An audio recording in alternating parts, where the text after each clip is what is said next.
সদৌ অসম 108 মৃত্যুঞ্জয় কৰ্মচাৰী সভা তেওঁলোকৰ তৰফৰ পৰা এই আন্দোলনখন কৰি থকা হৈছিলে বুলি মই খবৰত পাইছিলোঁ। মোৰ ওচৰলৈ পৰহিদিনা গৈছিলে তেখেতসকলে, মাতিলে।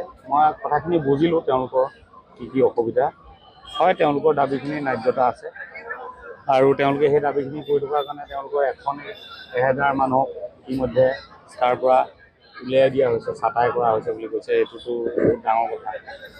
তেওঁলোকৰ লগত আলোচনা মৰ্মে মই আহিলোঁ। আমাৰ দায়িত্বটো হ'ল যে তেওঁলোক 3000 মানুহে চিঞৰি আছে।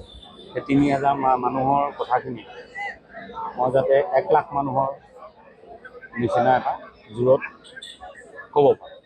গতিকে সেইটোৱে মোৰ দায়িত্ব। গতিকে তেখেতসকলৰ দাবীখিনি আগবঢ়াই লৈ যাম আৰু তেখেতসকলে 3খন স্মাৰকপত্ৰ মোৰ হাতত তুলি দিছে। আজি দায়িত্ব এটাই দিছে, সেইটো হ'ল স্বাস্থ্যমন্ত্ৰী ডাঙৰীয়ালৈ, মাননীয় মুখ্যমন্ত্ৰী ডাঙৰীয়ালৈ, শ্ৰম মন্ত্ৰী ডাঙৰীয়ালৈ আৰু তেখেতসকলৰ যিটো কোম্পানীৰ অধীনত তেখেতসকলে কাম কৰিছিল সেই কোম্পানীটোৰ দুজন মুৰব্বী তেখেতসকল। গতিকে মই চেষ্টা কৰিম যাতে তেওঁলোকৰ সমস্যাখিনি আলাপ আলোচনাৰ মাজেৰে যাতে এটা সমাধান সূত্ৰ উলিয়াই সমাধান কৰে। এই দায়িত্বটো মই ৰাজহুৱাভাৱে তেওঁলোকে প্ৰদান কৰিছে। মই দায়িত্বটো স্বীকাৰ কৰিছোঁ। যি অগ্ৰগতি হ'ব মই জনাম।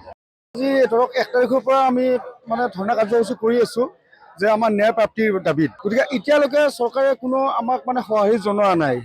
তথাপিও আমাৰ কোম্পানী যিটো আছে জীৱিকা আমাৰ যিটো আমাক শোষণ কৰি আছে, তেওঁলোকৰ পৰা কোনো আমি সঁহাৰি পোৱা নাই।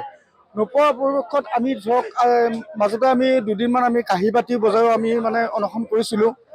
আজি ধৰক 10 দিনৰ কাৰণে আমাৰ যিটো ধৰক আমাৰ মা দেউতা নাথাকিলে আমাৰ যেনেকৈ আমি মুণ্ডন কৰোঁ 10 দিনত দহা হিচাপে পালন কৰি, ঠিক তেনেকৈ যে আমি অভিভাৱকহীন হৈ পৰিছোঁ। তাৰ কাৰণে আজি আমি 10 দিন হ'ল আৰু সেই 10 দিনত আমি মুণ্ডন কাৰ্যসূচী লৈ পেলাই আমি অনশন কৰিছোঁ।